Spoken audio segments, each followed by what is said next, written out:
Halo Mas, perkenalkan nama saya Jamaluddin Al-Ghani dari Fakultas Fisik. Oke, dan saya Primesti Gitri Zudia juga dari Fakultas Fisip Angkatan 2022. Di sini kami mau mewawancarai kakak, apakah kakak bersedia? Ya, boleh, silakan. Oke, bisa perkenalan dulu mungkin dari mana fakultasnya? Oke, sebelumnya perkenalkan nama saya Fiesta Putra Reva Alifar, biasa dipanggil Fiesta. Saya dari Fakultas Ilmu Komputer dan Prodi Teknologi Informasi angkatan 2019. Oh, oke. Di wawancara kali ini kami akan menanyakan terkait mental health. Mungkin kakak pernah dengar apa itu mental health? Pernah. Oke, kalau dari kakak nih, apa sih gambaran mental health itu?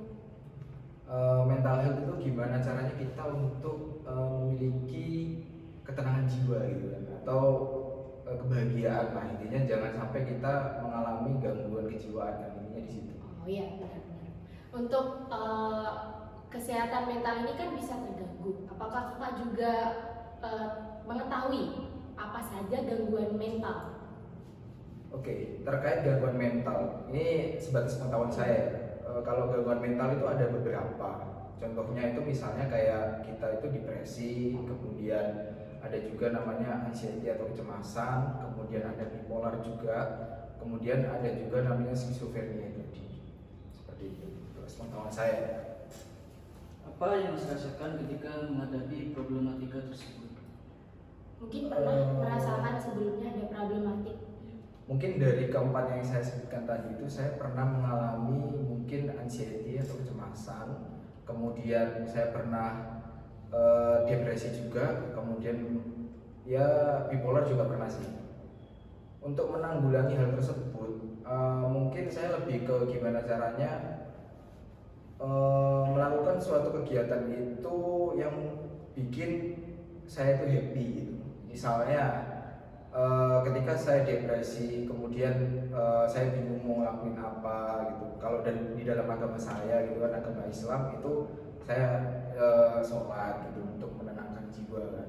Kemudian kalau misalnya saya bipolar ataupun mungkin anxiety ya, kecemasannya itu biasanya saya kalau misalnya nih ada suatu tugas atau project lah istilahnya kayak gitu di fakultas saya, itu teman-teman saya yang lainnya itu ketika berkelompok mereka banyak yang AFK atau tidak aktif lah.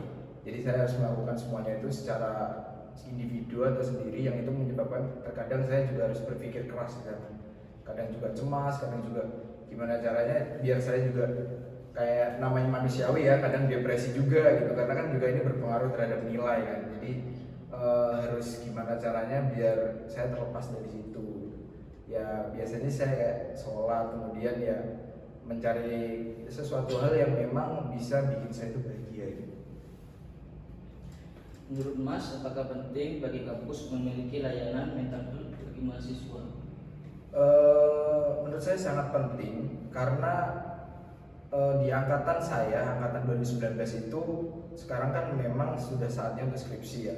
Jadi teman-teman yang seangkatan sama saya itu terkadang mereka itu depresi karena skripsi.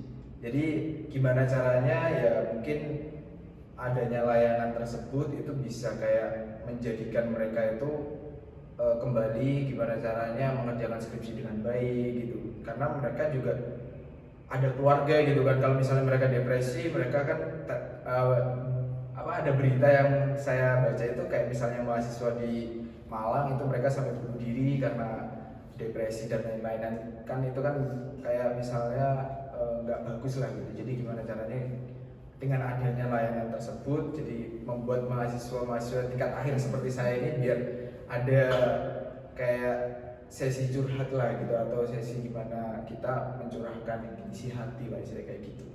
Ya, berarti dari sini kita bisa menarik kesimpulan bahwa mental yang terganggu itu bisa mempengaruhi perkuliahan juga. Iya. Di dunia perkuliahan, baik mengganggu konsentrasi serta bisa berdampak akhirnya ke nilai akhir kita karena kita tertunda mengerjakan itu. Iya. Oke, terima kasih ya Kak Vista Iya. atas waktunya. Terima kasih. Ya, terima kasih.